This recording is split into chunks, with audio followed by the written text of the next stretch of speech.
اعوذ باللہ من الشیطان الرجیم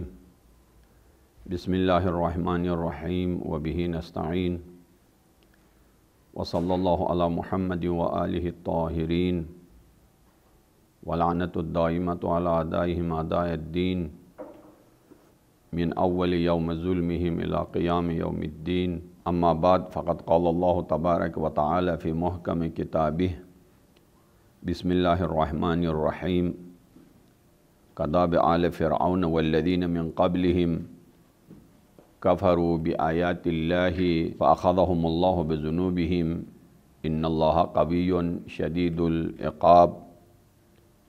ذلک بأن اللہ لم یکن مغیرا نعمتا انعمها على قوم حتی یغیروا ما بانفسہم وان اللہ سمیع علیم صدق اللہ العلی العظیم۔ سامعین محترم، اللہ کے پیارے بندے، اللہ کے مہمان، اس وقت آپ کے گناہ، ہم سب کے گناہ اللہ تعالیٰ اپنی رحمت سے یوں گرا رہا ہے جیسے بلند درخت کے پتے گر رہے ہوں۔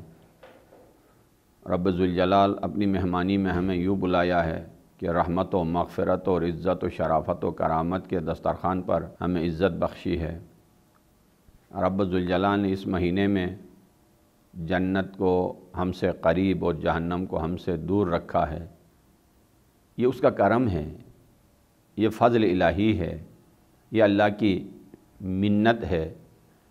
اس میں انسان کی محنت کم، اللہ کی رحمت زیادہ ہے۔ اگر انسان اپنی محنت سے یہ شرافت، یہ کمال، یہ عزت برقرار رکھنا چاہے تو وہ عید کے بعد پتہ چلے گا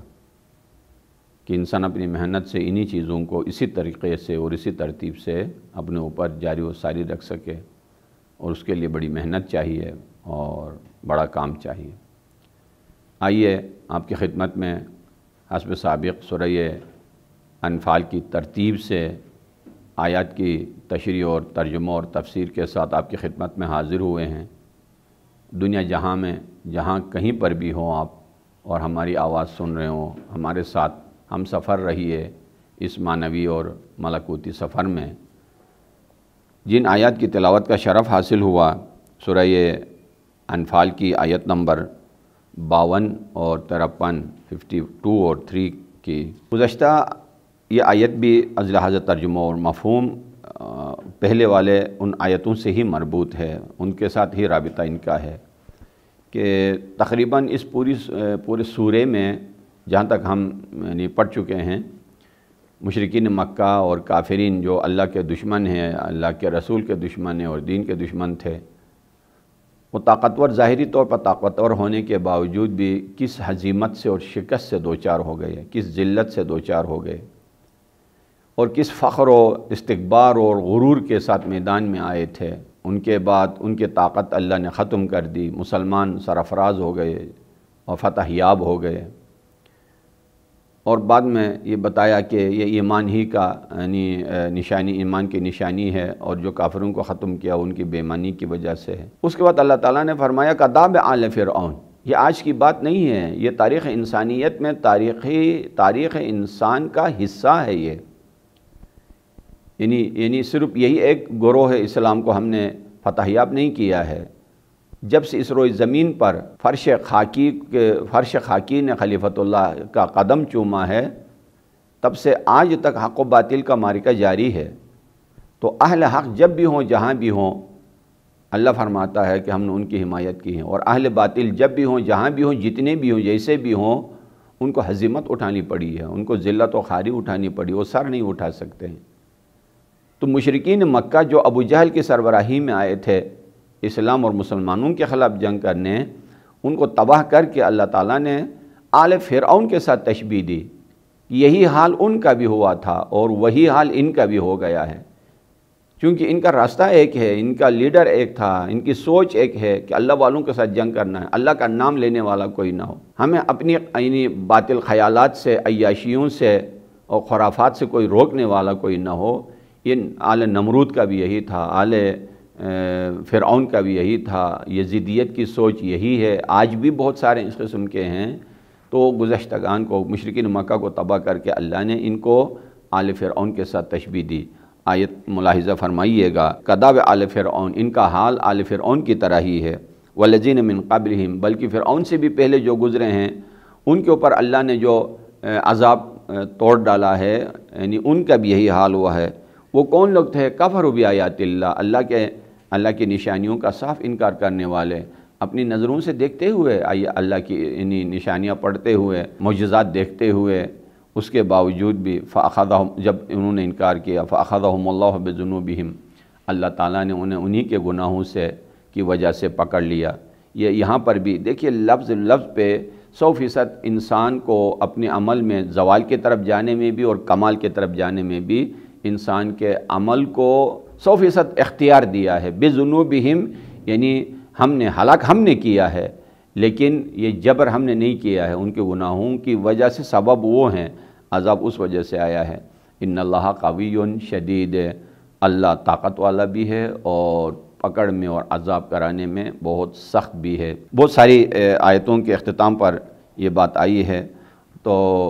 عرض ہوا کہ یعنی آل فرعون کا بھی یہی کام تھا، آیات الہی کو تکذیب کرنا، آل نمرود کا بھی یہی کام تھا، آیات الہی کی تکذیب کرنا، مشرکین مکہ اور یعنی ابو سفیان اور ابو جہل کی سربراہی میں جو مسلمانوں کے خلاف جنگ کرنا چاہتے تھے ان کا بھی یہی تھا، آیات الہی کی تکذیب کرنا، تو انجام بھی سب کا ایک ہی ہو گیا۔ اس کے بعد آیت نمبر 53 میں فرمایا ذالک بأن اللہ لم یکن مغیرا نعمتا انعمہا، اللہ اگر کسی کو نعمت دیتا ہے تو نعمتیں تو فراوان دیتا ہے۔ ان تعدوا نعمت اللہ لا تحصوها، اللہ کی نعمتوں کو آپ شمار نہیں کر سکتے ہیں۔ یہ جان اللہ کی نعمت ہے، یہ نفس اللہ کی نعمت ہے، یہ زبان کا ہلنا اللہ کی نعمت ہے، یہ ہاتھ کا ہلنا نعمت ہے، یہ سماعت نعمت ہے۔ ہزاروں نعمتیں آسمان کے اوپر ہوا اور فضا سے میسر آتی ہیں، ہزاروں نعمتیں زمین سے انسان کو میسر آتی ہیں، انسان سوچ بھی نہیں سکتا ہے۔ اس کے اوپر پھر جو معنوی نعمتیں ہیں، ہدایت بھی نعمت ہے اور یعنی امامت بھی نعمت ہے، ذوق عبادت بھی نعمت ہے، راہ ہدایت پہ ہونا بھی نعمت ہے، اور اچھے دوست، صالح اولاد، یہ ساری نعمتوں کے اندر آتی ہیں۔ تو ذالک بأن اللہ لم یکن مغیرا نعمتا انعمہا، کہ اللہ نے جن نعمتوں کو انسان کو جن نعمتوں سے نوازا ہے، اللہ اس نعمت کو جلدی چھینتا نہیں ہے کسی سے۔ جب نعمت اللہ کی عطا ہوئی ہے تو وہ انسان کے اختیار میں ہی ہے۔ انعم علی قوم حتی یغیروا ما بانفسہم، جب تک خود انسان اس نعمت میں تبدیلی کو نہ چاہے۔ ایسے بنی اسرائیل کے اوپر اللہ تعالیٰ کی اتنی نعمتیں آئی تھیں کہ من و سلوہ بھی اللہ نے آسمان سے آنے لگا، اور ہر قسم کی نبوتیں بھی ان کے ہاں زیادہ آئیں، ہر قسم کے نعمتوں سے نوازا۔ اس کے باوجود نعمتوں کو جھٹلاتے گئے تو رب ذوالجلال نے کئی عذاب سے انہیں میں گرفتار کر لیا۔ شہر سبا میں جو بہت ہی خوبصورت یعنی یمن کے آس پاس میں ایسی سرسبزی ہوئی، یعنی تالاب تھے، ڈیم تھے، نہریں تھیں، پانی ہی پانی تھا، سرسبزی تھی، دنیا جہاں کی چیزیں نعمتیں ادھر میسر تھی۔ جب انہوں نے ناشکری کی، اللہ نے یہ نعمتیں ان سے چھین لی۔ فرمایا کہ انسان خود اپنا دشمن ہے۔ انسان کبھی نعمت دے کے شکر کا امتحان لیتا ہے اور نعمت واپس کر کے صبر کا امتحان لیتا ہے۔ صبر اور شکر کے درمیان، اور ایمان بھی یہی ہے، الایمان نصف الشکر و نصف الصبر، آدھا حصہ شکر سے پورا ہوتا ہے اور آدھا حصہ صبر سے پورا ہوتا ہے۔ تو یہ یعنی خود انسان کے اوپر اللہ تعالیٰ نے چھوڑا، جس بارے میں امام صادق علیہ السلام نے کی زبان مبارک سے ایک بہت ہی اہم حدیث آپ کی خدمت میں عرض کرنا چاہوں گا کہ امام نے فرمایا ان اللہ قضا قضاء حتما لا ينعم علی العبد فیسلبها، اللہ کا یہ حتمی فیصلہ ہے کہ بندے کے اوپر جب نعمتیں فراوان کر لیتا ہے تو اسے دوبارہ چھینتا نہیں ہے۔ نعمت دے دی بس اسی کی ہو گئی، لیکن کب اللہ اس نعمت سے واپس لیتا ہے، نعمت کو اس بندے سے واپس لیتا ہے، حتی یحدث العبد ذنبا ویستحق بذلک النعمہ، کہ انسان ایسے گناہ یحدث یعنی نئے نئے گناہوں کو جب ایجاد کر لیتا ہے تو اللہ اس کی سزا میں اس نعمت کو اس سے واپس لیتا ہے۔ لہٰذا یعنی یہی وجہ ہے کہ اسی مطلب کی طرف اس آیہ کریمہ میں بھی اشارہ ہے کہ وَلَوْ أَنَّ أَهْلَ الْقُرَىٰ آمَنُوا وَاتَّقَوْا لَفَتَحْنَا عَلَيْهِمْ بَرَكَاتٍ مِنَ السَّمَاءِ وَالْأَرْضِ، اہل زمین و آسمان اگر متقی و پرہیزگار ہوں تو آسمان و زمین سے نعمتوں کی بارش ان کے اوپر نازل ہوگی۔ اس سے لگتا ہے کہ انسان خود اپنے گناہوں کا یعنی گناہوں کی وجہ سے ہی اللہ کی نعمتوں کا راستہ روک دیتا ہے۔ تو اس کی تعریف بہت لمبی ہے اور یہ ایک اصول ہے، اور علامہ اقبال نے بھی اس کے اوپر شعر کہا ہے کہ اللہ یعنی اس قوم کی حالت نہیں بدلی جس کو اپنی حالت بدلنے کا جس کو فکر نہ ہو۔ یہ اللہ کسی کو مثلا اچھی سوچ دے دیتا ہے، یہ بھی اللہ کی نعمت ہے، عقل کی نعمت سے نوازتا ہے، یہ اچھی اللہ کی نعمت ہے، اچھا رہبر اچھا لیڈر ملنا یہ بھی اللہ کی نعمت ہے، ملک میں مثلا یعنی ترقی ہونا یہ بھی اللہ کی نعمت ہے۔ پھر نعمت جب ملتی ہے تو پھر شکر کی منزل آتی ہے۔ اگر شکر انسان نہ کرے، نافرمانی و استکبار و تکبر و غرور کی بیماریاں اور اس کے پیچھے کئی یعنی گناہیں جو جنم لیتی ہیں، تو اللہ ان نعمتوں کو چھین لیتا ہے۔ یہ قانون الہی ہے اور انتہائی بہت ہے، یعنی انسان کو کمال کی طرف لے جانے اور زوال کی طرف لے جانے کا اہم ایک دستور اس کے اندر بیان فرمایا۔ اور اس کے بعد دوبارہ وہی آیت جو پہلے ہم نے 2 آیتیں پہلے پڑھ لی تھیں لب و لہجہ اسی کی طرح دوبارہ یہ آیت آتی ہے کذاب آل فرعون والذین من قبلہم کذبت بآیات ربہم فاہلکناہم بذنوبہم واغرقنا آل فرعون وکل کانوا ظالمین۔ یہ 3 آیتیں پہلے یہ آیت پہلے گزر گئی ہے، یعنی رب ذوالجلال کے ہاں عجیب حکمت ہے کہ ہمیں لگ رہا ہے کہ یہ آیت پہلے بھی گزر گئی ہے، لیکن ہر جگہ حتیٰ وہی آیت صحیح اس کا سیاق الگ ہے، سباق الگ ہے، نتیجہ الگ ہے، مقدمہ الگ ہے، تمہید الگ ہے، پیغام جدا جدا ہے۔ یہاں پر بھی فرمایا کہ یعنی ان لوگوں کی، ان کافروں کی، ان مشرکین کی مثال اسی طرح آل فرعون کی طرح ہی ہے کہ ان کی تباہی کیسے ہوئی اللہ کی حجت مکمل ہونے کے بعد، اور جو نجات پا گئے جن پر اللہ کی نعمتیں بارش کی طرح فراوان آتی گئیں، اور ان میں بھی ان کا کردار اور ان کے عبادات کے والذین من قبلہم کانوا بآیات ربہم، اور یعنی کفروا کذبوا بآیات ربہم، اللہ کے نشانیوں کو تکذیب کر لیتے تھے، فاہلکناہم، ہم نے انہیں تباہ کر دیا، بذنوبہم، خود ان کے گناہوں کی وجہ سے، واغرقنا آل فرعون، اور آل فرعون کو ہم نے غرق کر دیا، وکل کانوا ظالمین، اور اپنی جگہ سب ظالم تھے۔ یہاں پر بھی اللہ تعالیٰ نے ذمہ داری انہی افراد کے اوپر ڈال دی کہ آل فرعون کا غرق ہونا ایک عبرت ہے پوری انسانیت کے لیے۔ سب کچھ ان کے پاس ہونے کے باوجود بھی خود کو نہ بچا سکے، طاقت تھی ان کے پاس، حکومت یعنی ایک طاقتور بادشاہ ان کے پاس موجود تھا، لشکر میں تعداد بھی ان کی زیادہ تھی، لیکن اس اللہ کے بندہ، اللہ کے اس مطیع صالح حضرت موسیٰ علیہ السلام جب دریا پہ گئے تو عصا کو بھی ان کے تابع کر دیا، پانی کو بھی ان کے تابع کر دیا، پتھر کو بھی ان کے تابع کر دیا کہ پتھر بھی حضرت موسیٰ کی خدمت میں حاضر، لکڑی بھی خدمت میں حاضر، پانی بھی خدمت میں حاضر۔ یہ تب ہوتا ہے کہ جب اللہ انسان 100% اللہ کا ہو تو اللہ بھی 100% بندے کا ہوتا ہے۔ اور یہ قانون بھی بہت مرتبہ گزرا ہے کہ انسان، اللہ کبھی نہیں چاہتا ہے انسان ذلیل ہو جائے۔ اللہ نے انسان کو ذلت کے لیے پیدا نہیں کیا ہے، کمال کے لیے، عزت کے لیے پیدا کیا ہے۔ اللہ نے کبھی انسان کو جہنم کے لیے خلق نہیں کیا ہے، جنت کے لیے پیدا کیا اور جنت بھی پیدا کیا ہے۔ انسان خود زبردستی جہنم کی طرف خود کو کھینچ کے لے کے جاتا ہے، عذاب کی طرف خود کو اپنے آپ کو کھینچ کے لے کے جاتا ہے، ذلت کی طرف اپنے آپ کو کھینچ کے لے کے جاتا ہے۔ لہٰذا ہلاکتیں جتنی بھی ہیں انسان کی، اور یہ تاریخ انسانیت میں اس کی ہزاروں مثالیں آپ کو ملیں۔ اس کے بعد آیت نمبر 55 میں فرمایا ان شر الدواب عند اللہ الذین کفروا فہم لا یؤمنون۔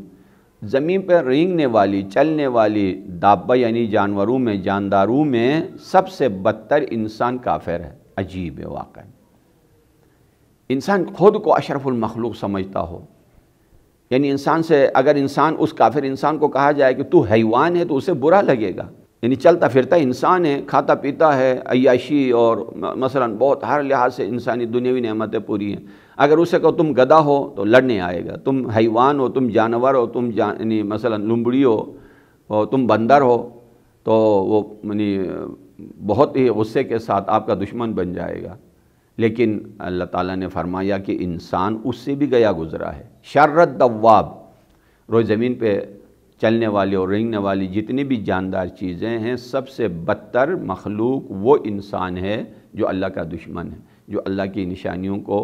جھٹلاتا ہے اور کبھی حق بات کو قبول کرنے کے لیے تیار نہیں ہے۔ عجیب نہیں ہے کہ اس انسان کو جو اشرف مخلوق ہے، اس کو کبھی گدھے سے تشبیہ دیا ہے، شباہت گدھے کے ساتھ پیش کی، جیسا سورہ جمعہ کے اندر آپ ہمیشہ تلاوت فرماتے ہیں مثلہم کمثل الحمار۔ ان کی مثال گدھے کی طرح ہے۔ بعض لوگوں کے بارے میں فرمایا مثلہم کمثل الکلب، ان کی مثال کتے کی طرح ہے۔ بعض لوگوں کے بارے میں فرمایا کہ انہم کالانعام بل ہم اضل سبیلا، یہ حیوان کی طرح ہے بلکہ اس سے بھی گئے گزرے ہیں۔ بعض کے بارے میں فرمایا کہ یعنی خلق الانسان عجولا، جلد باز ترین انسان،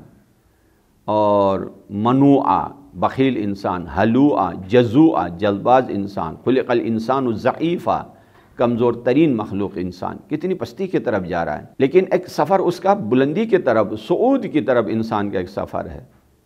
فرشتوں کا استاد ہے یہی انسان۔ الرحمن علم القرآن خلق الانسان، استاد یعنی ڈائریکٹ شاگرد ہے اللہ کا یہی انسان۔ لقد کرمنا بنی آدم، یہی انسان۔ عسیٰ ان یبعثک ربک مقام محمود، مقام محمود پر جسے فائز کیا ہے یہی انسان۔ یعنی دیکھیے گا ایک مرتبہ پستی میں اتنی پستی کی طرف جا رہا ہے کہ شاید جانور بھی اسے پسند نہ کریں، اور بلندی کی طرف، اتنی بلندی کی طرف جا رہا ہے کہ دنا فتدلی فکان قاب قوسین، ہاں جہاں جبرائیل بھی پار نہ مار سکے وہاں تک انسان کا سفر ہے۔ یہ ہر چیز میں انسان اپنے اختیار سے گیا ہے، پستی کی طرف بھی گیا ہے تو یعنی اپنے اختیار سے، اور بلندی کی طرف گیا ہے تو بھی اپنے اختیار سے۔ میدان اللہ نے کھلا رکھا ہے، میدان میں کوئی کمی نہیں ہے۔ یہ انسان کیوں جانور سے پست ہے؟ اس لیے کہ بہت سے جانور کام آتے ہیں، کچھ جانور ایسے ہیں جن پر سوار ہونے کا کام آتا ہے، اور بہت جگہوں پر قرآن مجید میں جگہ جگہ ایسی نعمتوں کا تذکرہ ہے۔ سورہ نحل کے اندر ان نعمتوں کا تفصیل سے ذکر آیا ہے۔ کچھ جانور ایسے ہیں جن سے آپ گوشت یعنی جن کے گوشت سے فائدہ اٹھاتے ہیں، کھال سے فائدہ اٹھاتے ہیں، یعنی کچھ جانور ایسے ہیں جن پہ آپ سوار ہوتے ہیں، جنگ کے لیے اسلحہ استعمال کر لیتے ہیں۔ کچھ جانور ایسے ہیں جن کا دودھ آپ پی لیتے ہیں، کچھ کو رکھتے ہوئے دیکھتے ہوئے خوشی محسوس ہوتی ہے، جن کو چرانے میں محسوس ہوتی ہے، خوشی محسوس ہوتی ہے۔ ہر قسم کے فوائد جانوروں کے اندر موجود ہیں۔ حتیٰ حرام گوشت جانور بھی کبھی مثلا کتا ہے، شکار کا کام آتا ہے، فصل کی حفاظت کا کام آتا ہے، لیکن انسان اس وقت تک انسان ہے جب انسانیت کے اصول پر برقرار رہے، لیکن انسانی اصول کو جو ہی چھوڑ دے گا وہ کبھی کتے سے پستار، کبھی یعنی گدھے سے پستار، کبھی جانور سے، کبھی دیگر اسی طرح عجیب نظام رب ذوالجلال نے بنا رکھا ہے۔ اور انسان جب مر جاتا ہے تو وہ اپنی شکل دیکھ بھی لیتا ہے، وہ عالم ملکوت وہ کنورٹ ہوتا ہے، ملکی چہرہ جہاں انسان کی طرح ہی ہے، لیکن ملکوتی چہرے میں جب انہی اعمال کی وجہ سے جب بدل جاتا ہے، جیسا گزشتہ نشست میں ہم نے عرض کیا ہے کہ اس دنیا سے جانے کے بعد انسان اپنے عمل کو کیسے دیکھ لیتا ہے،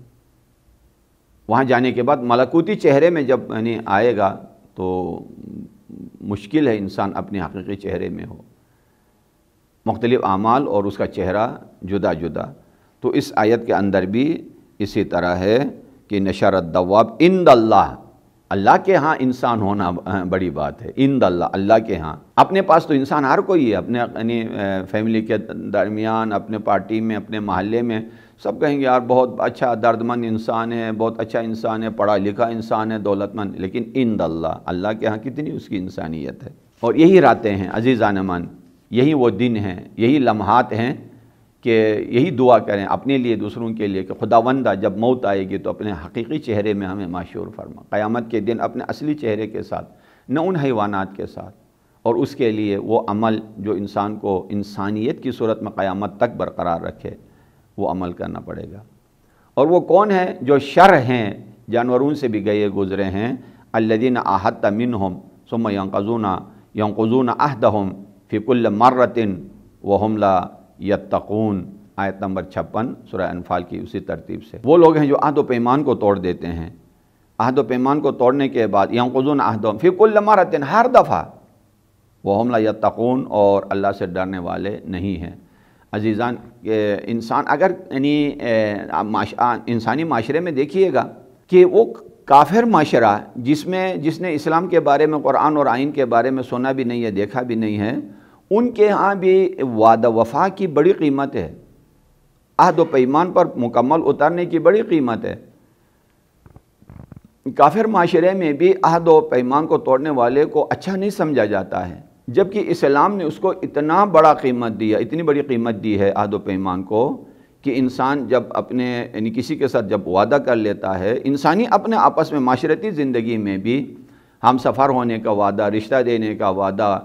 اور قرضہ دینے کا وعدہ، ہدایت کرنے کا وعدہ، تعلیم دینے کا وعدہ، فیس دینے کا اس قسم کا، بعد میں اگر انکار کرے کہیں یار عجیب آدمی ہے۔ لیکن جو وعدے اللہ کے ساتھ کیے گئے ہیں اگر انہیں توڑ دیں، مسلمانوں کے ساتھ اگر یعنی کافروں نے وعدے کیے ہوں صلح مندی کے لیے، یعنی مثلا ایگریمنٹ کیے ہوں، بعد میں توڑ دیں، تو اس قسم کی بہت ساری مثالیں قرآن مجید کے اندر ملتی ہیں۔ عہد توڑنے والا اس کو معاف کسی صورت میں نہیں کیا گیا ہے۔ اور سورہ توبہ میں، اس کے انفال کے بعد سورہ توبہ آتی ہے، اور اس میں بہت جگہوں پر یہ آیت آئی ہے کہ لا ایمان لہم، ایک ہوتا ہے لا ایمان لہم، ہر لا ایمان لہم کو مارنا نہیں ہے، جس کا ایمان نہ ہو اس کو مارو، قرآن میں یہ حکم نہیں آیا ہے۔ لا ایمان، ایمان کہتے ہیں قسم، عہد، وعدہ، پیمان، عہد و پیمان، اس کو اگر کوئی رعایت نہ کرے تو ان کو مارو، ان کو مارنے کا حکم ہے۔ لا ایمان، جن جو عہد و وفا پر، عہد و پیمان پر پورا اترتے نہیں ہیں۔ مسلمانوں میں بھی بہت سارے ایسے گزرے ہیں، ہم کیا کافروں کی باتیں کریں عزیزان مان، درد ہے اس سینے کے اندر، کچھ باتیں یعنی مجبوراً کہنی پڑتی ہیں، کچھ باتیں نہیں کہنی ہوتی ہیں۔ یہ ہم کافروں اور مسلمانوں کی بات کریں، مشرکین مکہ اور مسلمان پیغمبر اسلام علیہ السلام کے حیات طیبہ میں کسی حد تک یعنی گزارا تھے، ان کے بعد خود مسلمانوں نے اللہ کے ساتھ کیے ہوئے وعدوں کو توڑا، خود مسلمانوں نے پیغمبر اسلام کے ساتھ کیے ہوئے وعدوں کو توڑا، خود مسلمانوں نے ان کے خلیفہ برحق جانشین، خلیفہ بلا فصل امیر المومنین علی بن ابی طالب علیہ السلام کے ساتھ کیے ہوئے وعدوں کو توڑا۔ اگر ایسا نہ ہوتا، یہ جنگ جمل واقع نہ ہوتی، اگر عہد و پیمان الہی کو انہوں نے توڑا نہیں ہوتا تو جنگ صفین کا واقعہ نہ ہوتا، ہزاروں مسلمانوں کا خون نہیں گرتا، جنگ نہروان وجود میں نہیں آتا، قرآن نیزوں پہ چڑھانے کی ضرورت نہیں پڑتی۔ یہ سارا عہد و پیمان توڑنے کی وجہ سے، قرآن کے ساتھ کیا ہوا وعدہ توڑا، اللہ کے ساتھ، یہ بیعت کیا ہے، یہ ایگریمنٹ ہے، یہ اس کو توڑ دیا۔ لیکن ظاہراً یعنی دیکھنے میں یعنی نمازیوں کی تعداد میں اضافہ ہو گیا، مدارس کی تعداد میں اضافہ ہو گیا، ہر چیز میں یعنی تعداد میں، مقدار میں اضافہ ہوتا گیا، مدارس میں قرآن چھاپتے گئے، بہت ساری چیزیں آپ کو یعنی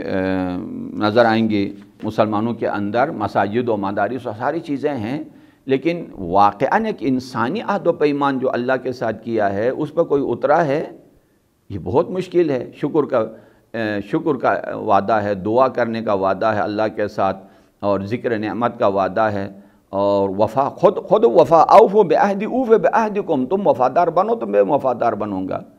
کائنات میں سب سے بڑی وفادار ذات اللہ کی ذات ہے، اور سب سے بڑا بے وفا مخلوق خود انسان ہے جو عہد و پیمان کو توڑ دیتا ہے۔ تو یعنی درد سے کہنا پڑتا ہے، کاش یہ مسلمان سارے اکٹھے ہو جائیں۔ مسلمان کو پتہ نہیں ہے کہ ہم نے اللہ کے ساتھ، اس دین اسلام کے ساتھ کیا عہد و پیمان کیا ہے۔ یہ کلمہ لا الہ الا اللہ، اللہ کے ساتھ عہد و پیمان ہے، محمد رسول اللہ ہے، یہ بیعت ہے پیغمبر اسلام کے ساتھ۔ یہ لا الہ الا اللہ محمد رسول اللہ کے ایگریمنٹ کو جو توڑ دیتے ہیں، یہی 72 فرقے اس کے حشر میں، کہ ایک مسلمان دوسرے کا دشمن بن جائے، ایک مسجد والے دوسرے کے دشمن بن جائے، اس لیے کہ ہم مسلمانوں نے بھی عہد و پیمان کو مکمل طور پر پورا نہیں کیا ہے۔ اگر پورا کر لیا ہوتا، آج دشمن اسلام کے اوپر مسلط ہونے کی کوشش نہ کرتا۔ فَإِمَّا تَسْخَفَنَّهُمْ فِي الْحَرْبِ، کافروں کو مار دو جہاں بھی آئے، لڑائی میں جو سامنے آتے ہیں پکڑ کے، فَشَرِّدْ بِهِمْ مَنْ خَلْفَهُمْ، پروگرام بنا رہے ہیں آپ کے اوپر حملہ کرنے کو، جو پہلے آیا ان کو مار دو تو پیچھے والے خود بخود ہی بھاگ جائیں گے۔ آج یعنی مختصر سا ایک گروہ اس دنیا میں شیعیان حیدر کرار سے متشکل ایک حکومت ہے، جس کے اندر یہ ہے کہ دشمن جو ہی حملہ کرتا ہے اسے مار دیا جاتا ہے، اس کے بعد ان کے سارے جتنے بھی کرتوت ہیں سارے کے سارے فیل ہو جاتے ہیں۔ یہ عہد و پیمان ہے اللہ کے ساتھ اترنے کے، لعلہم یذکرون، تاکہ وہ شاید عبرت حاصل کریں۔ عبرت حاصل کرنے کے لیے مختصر وقت اللہ نے دیا ہے، لمبا چوڑا وقت انسان کے پاس نہیں ہے۔ وَإِمَّا تَخَافَنَّ مِنْ قَوْمٍ خِيَانَةً فَانْبِذْ إِلَيْهِمْ عَلَى سَوَاءٍ إِنَّ اللَّهَ لَا يُحِبُّ الْخَائِنِينَ۔ اس آیت میں بھی وہی پہلے والے آیت کے ساتھ ملتا جلتا مفہوم ہے کہ یعنی انہیں ڈرا دیں، ان خیانت کرنے والوں کو، ان کو خوف دلا دیں کہ تاکہ اس خیانت سے باز آ جائیں۔ خیانت کا مطلب یہ نہیں ہے کہ میں نے آپ سے یہ کتاب اٹھائی اور اس کے بعد چھپا لی کہ میں نے آپ کی کتاب نہیں دیکھی ہے، آپ نے مثلا میرا قلم اٹھایا اور کہا کہ نہیں میں نے آپ کے قلم کے بارے میں نہیں جانتا ہوں، یہ ہے خیانت کے اندر۔ لیکن اصل خیانت جو ہے راہ راست پر چلنا، یعنی اللہ کے دین کے ساتھ خیانت، اللہ کی کتاب کے ساتھ خیانت، دینداری کا اظہار کرتے ہوئے ولی عہد کے ساتھ خیانت اور ولی برحق کے ساتھ خیانت، یہ بہت بڑی چیزیں ہیں جس نے انسان کو تباہ کیا ہے، حتیٰ مسلمان معاشرے کو بھی تباہ کر دیا ہے۔ آئیے ہم اپنے اندر سے پوچھیں کہ کہاں کہاں ہم سے یہ خیانت ہوئی ہے، کہاں کہاں ہم نے اللہ کے ساتھ کیے ہوئے ایگریمنٹ کو توڑ دیا ہے، کہاں کہاں ہم نے پیغمبر اسلام اور اہل بیت اطہار و قرآن کے ساتھ کیے ہوئے عہد و پیمان کو توڑ دیا ہے، جس کی وجہ سے مسلمانوں کی آج یہ حالت ہوئی ہے۔ ہو سکتا ہے کہ ہم اپنی فطرت کی طرف اگر رجوع کریں تو اندر سے آواز آ جائے اور ہماری رہنمائی ہو جائے۔ انشاءاللہ وہ وقت دور نہیں، انتظار میں ہے کہ خدا وہ رہنمائی ہمیں نصیب فرمائے انشاءاللہ۔ جزاکم اللہ خیرہ، والسلام علیکم ورحمۃ اللہ وبرکاتہ۔